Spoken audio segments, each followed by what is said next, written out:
Bueno, ya en la segunda parte, la clase pasada habíamos entrado en el tema. Habíamos hablado sobre la Constitución, hablamos sobre la supremacía de esta. De hecho hicimos una pirámide, ¿sí?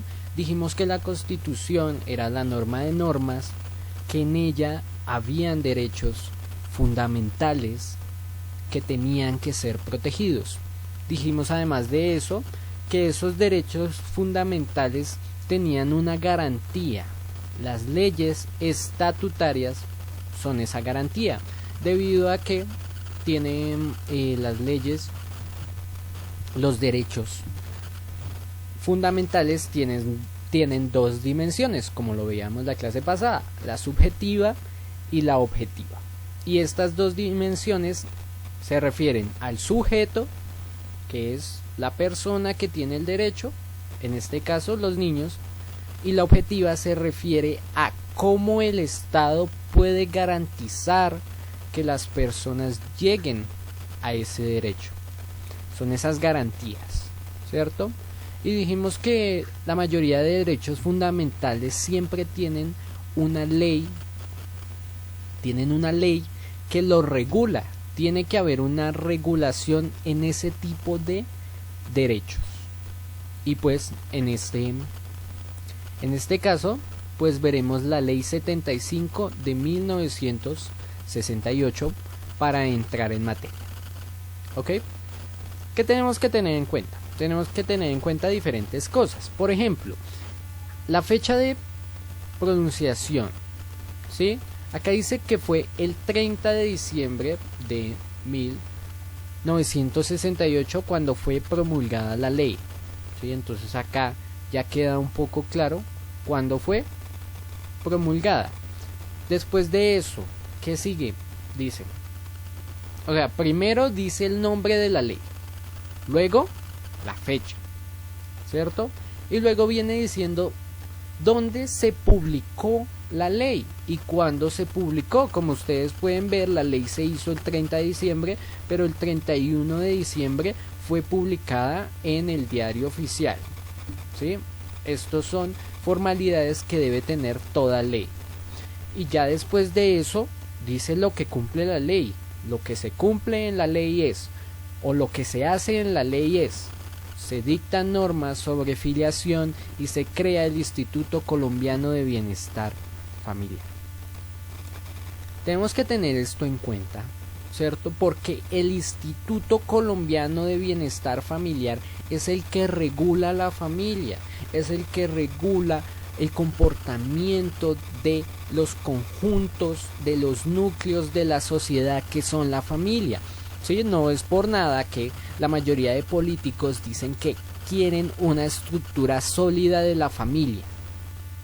Quieren una estructura donde existan personas que convivan entre sí y que éstas pues se relacionen. Y es que la familia es importante porque todo parte de ahí. Existe una teoría, sí, muy chévere, sí. Esta es una recomendación si quieren leerla. Y es la dialéctica de Hegel. Hegel, H-E-G-E-L.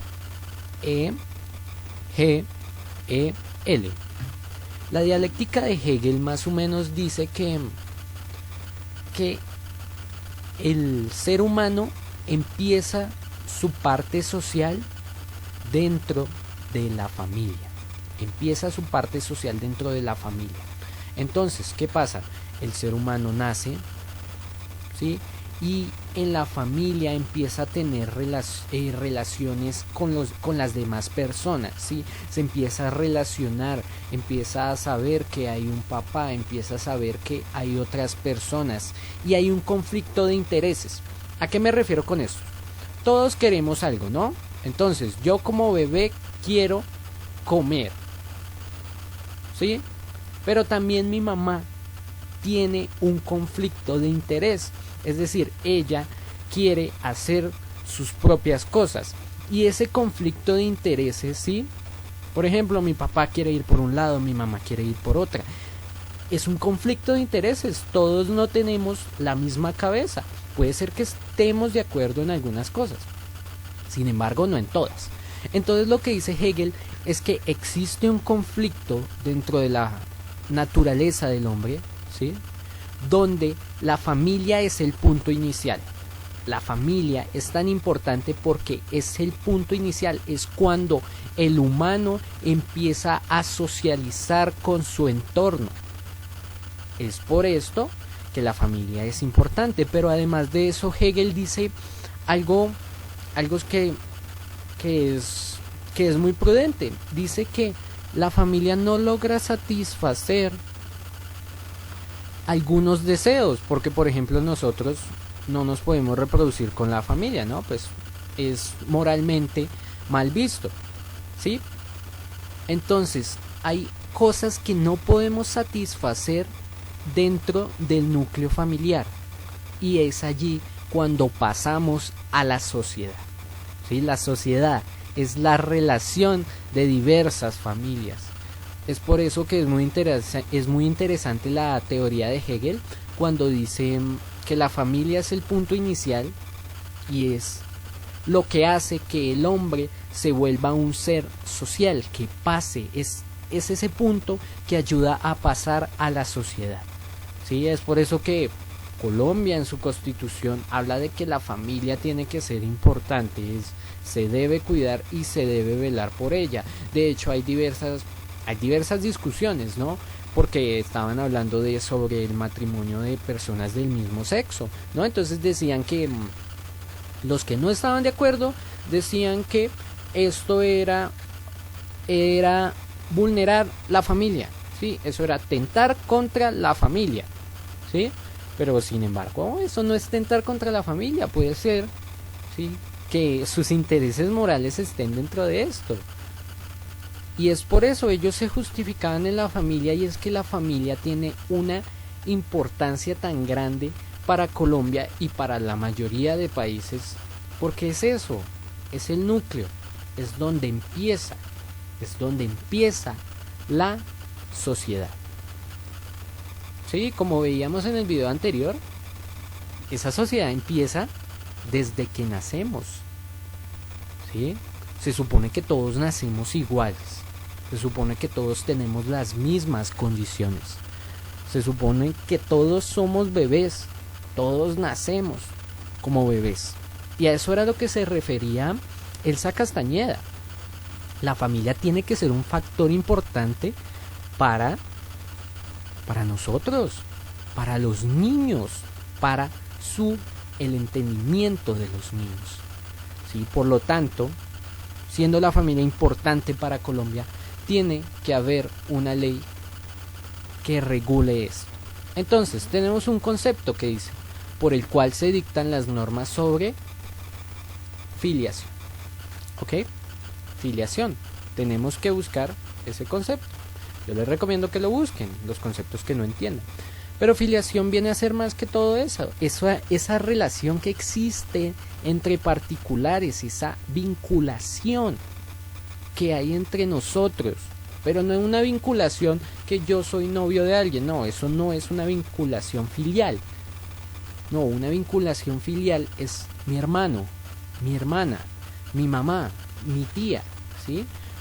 Es por eso que esta norma, la ley 75 de 1968, lo que hace es dictar las normas de juego sobre algo tan importante que es la familia. ¿Y por qué tenemos que mirarla?, se preguntarán ustedes. Como lo dijo Elsa Castañeda. Elsa Castañeda lo dijo en su texto. Y por eso quise partir de ese texto. Y es porque la familia tiene una gran influencia en los niños. ¿Sí? Yo creo que ustedes leyeron el texto de Elsa donde ella decía que la condición de los papás, es decir, el mismo hecho que los papás de los niños tengan que trabajar más tiempo y por menos paga, vulnera la afectividad. ¿A qué me refiero con afectividad? El derecho fundamental que ustedes miraron, el derecho al amor. ¿Sí? Entonces estamos viendo que la familia, ¿sí?, los papás, la mamá, el cuidador, va a afectar el desarrollo del niño. Y lo que le pase al cuidador, al padre, ¿sí?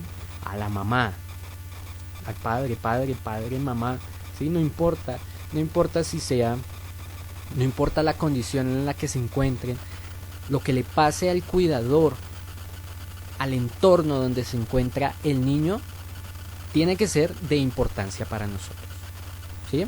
Entonces, eso hace y lo decretó el Congreso de la República. Vamos a detenernos en este concepto de Congreso de la República para entender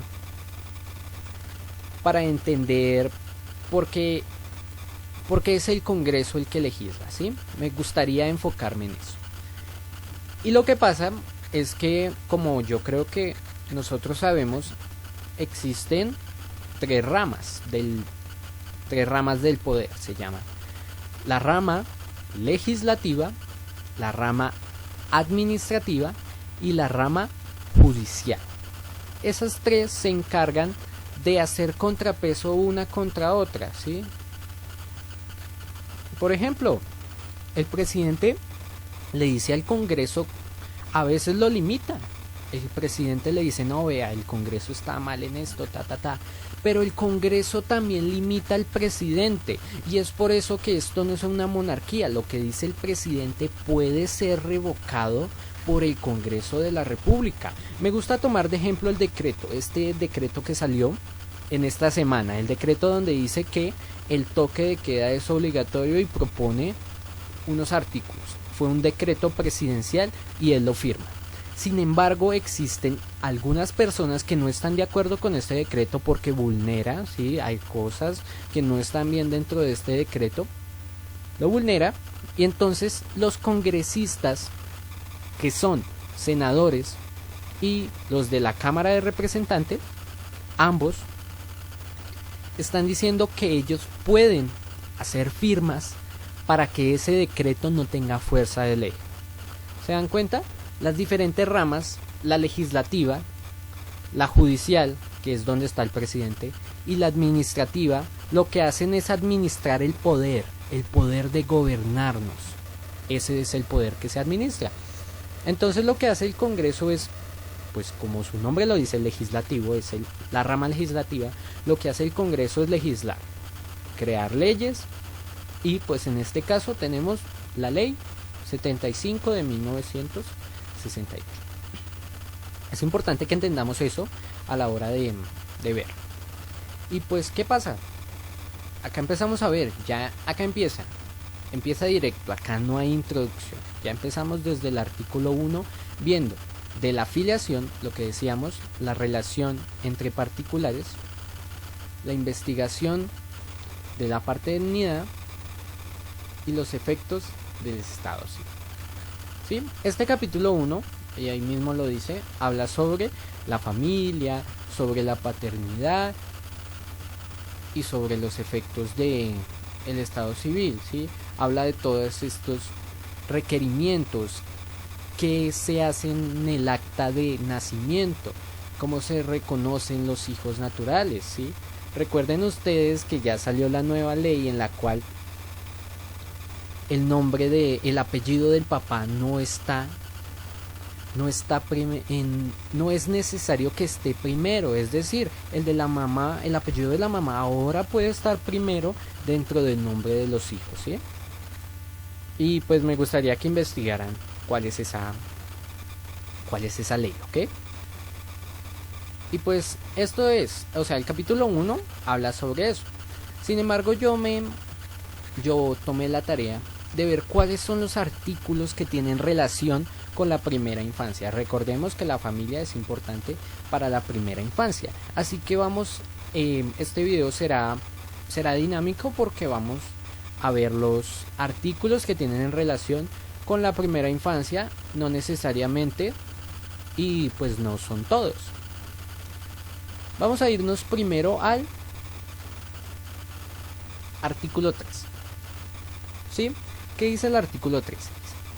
En los juicios de filiación ante el juez de menores tienen derecho a proveer la respectiva acción y podrán intervenir La persona que ejerza sobre el menor patria potestad o guardia, la persona natural o jurídica que haya tenido o tenga cuidado de su crianza o educación, el defensor de menores y el Ministerio Público. En todo caso, el defensor de menores será citado al juicio. Porque este artículo 13 nos compete, ¿sí? Porque acá está diciendo cuáles son las personas que pueden tener patria potestad. ¿Qué es la patria potestad? De hecho ahí lo dice, ¿sí? Patria potestad o guarda. ¿Qué es la patria potestad? Es más que todo el derecho y el deber. Habíamos dicho que el derecho es algo bueno y el deber es, pues, no tan malo, es algo que se tiene que hacer. Entonces, más o menos, la patria potestad es el derecho de tener un hijo o de cuidar un niño o un menor de edad, y el deber de cuidarlo, ¿sí? Son las dos cosas a la vez. Eso es la patria potestad, ¿sí? Entonces nos compete porque acá dice cuáles son las personas que pueden ejercer cuidado sobre los niños y la patria potestad. Vamos con el siguiente artículo, que es el artículo 26, que también nos compete. El artículo 26 dice: el Instituto de Bienestar Familiar cuidará de que los menores no colocados bajo patria potestad o guarda estén bajo la atención inmediata de las personas o establecimientos mejor indicados para ello, teniendo en cuenta la edad y además condiciones del menor. Los jueces de menores o cualquiera otras autoridades cuyo conocimiento llegue a un caso de los que están aquí contemplados darán aviso inmediato a la entidad indicada y pondrán a disposición de ella al menor para los efectos aquí previstos. Corresponde igualmente al instituto vigilar de quienes ejercen la patria potestad o la guarda cumplan sus deberes para el menor, prestando en caso necesario su cooperación para escogimiento de las personas o establecimiento a cuyo cuidado inmediato se halla estar el menor. Si los padres o guardadores se encontraren en imposibilidad absoluta de darles cuidado o si la medida en cuestión apareciese conveniente para la salud física o moral y la educación del menor. ¿Sí? Este artículo nos compete en nuestra de primera infancia porque dice quiénes tendrán el cuidado del menor, ¿sí? Además de eso, que se deben tener en cuenta las condiciones en las cuales se encuentra el menor. ¿A qué me refiero con esto? Ustedes tienen que tener en cuenta cualquier aspecto psicológico, social que tenga el menor. Como lo dijo Elsa Castañeda, son aspectos que influyen y por lo tanto son importantes para la ley. ¿Ven que sí son importantes para la ley? Por lo tanto, hay que mirarlos. Vamos con el siguiente artículo, que es el artículo 34. Artículo 34 dice: cuando conforme a esta ley, el cuidado inmediato del menor se confiere a personas o establecimientos para la salvaguardia de la salud física, la moral y la educación del menor, el juez podrá ordenar que se pague directamente a dichas personas o establecimientos el total o parte de la pensión alimentaria. Hay algo muy importante en este artículo y es que acá está lo que se debe salvaguardar como cuidador de un niño. Se debe salvaguardar, y acá están: la salud física, la moral, la educación del menor. Esas son las cosas que se deben salvaguardar. Por eso es muy importante que se tengan que mirar, ¿sí? Eso es lo que se debe cuidar en los menores y por lo tanto el artículo 34 es importante. Siguiendo en este orden de ideas, ya vamos con nuestro penúltimo, que es el artículo 50, que es muy importante, ¿sí? Ya estamos hablando de nutrición. Recuerdan que Elsa Castañeda dijo que uno de los aspectos más importantes que se debían tener en cuenta era la nutrición de los niños. De hecho, ustedes tienen que saber de nutrición, ¿no? Por lo tanto, el artículo 50 habla sobre este. Se crea el Instituto de Bienestar Familiar como establecimiento público. Esto es como una entidad dotada de personería jurídica y autonomía. Estas son formalidades. Y acá están las funciones, ¿sí? El artículo 50 que nos dice más o menos, nos dice cuáles son las funciones del ICBF, ¿sí? Pero además de eso, no en el artículo 50, pero ya en los subsiguientes, en los que siguen, ya empezamos a hablar sobre la nutrición, sobre la campaña nacional de nutrición. ¿Por qué? Porque es importante para los niños, ¿sí? Entonces, por lo tanto, en el artículo 52, el Instituto Nacional de Nutrición será una dependencia del Instituto de Bienestar Familiar. ¿Qué pasaba? Antes de la promulgación de la ley, que fue en 1968, había un instituto aparte de nutrición, ¿sí? Fue el primer instituto creado. Entonces, por lo tanto, en esta ley lo que se quiso hacer fue unificar, es decir, que no exista un instituto aparte, sino que sea una dependencia, como lo dice acá, una dependencia del ICBF. Es decir, la nutrición, todos los temas de nutrición sobre la primera infancia tienen que estar así. Están relacionados entre el ICBF. Por lo tanto, acá es cuando viene la actividad que tendremos que realizar, ¿sí? Necesito que me investiguen, y pues ya sabemos cuáles son los parámetros, lo acabo de decir en el video anterior, diciendo que la investigación tiene que llevar referencias, como ya lo sabíamos, pero además de eso les pido, o sea, en serio, intentemos utilizar nuestras palabras para esto. Intentemos utilizarlas. Intentemos realizar eso para que sea útil, ¿sí? Para que el conocimiento nos quede. Por lo tanto, la actividad que vamos a realizar es, vamos a mirar cuáles son las políticas sobre nutrición de los niños. Como lo vimos, es un factor importante, por lo tanto tenemos que saberlo, ¿sí? Eso es lo que vamos a mirar. Sin embargo, yo dejaré estas actividades en Google Classroom, ¿sí?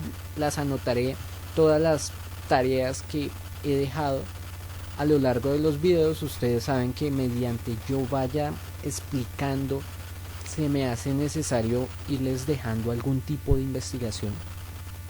Por lo tanto, en Google Classroom encontrarán las actividades y las indagaciones que dejé en el video pasado, y además de esta que es, vimos además, tenemos que indagar políticas sobre nutrición en los niños. Ya teniendo el panorama, ¿sí? Ya sabiendo que los niños definen la equidad del país, tenemos que empezar a ver esos aspectos en salud, aspectos en educación, aspectos en nutrición. Ya para la próxima clase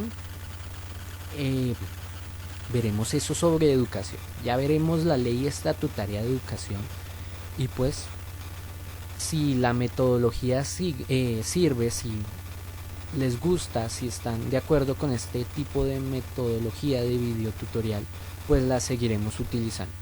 Entonces creo que estarán de acuerdo en que la próxima clase veamos ley de educación.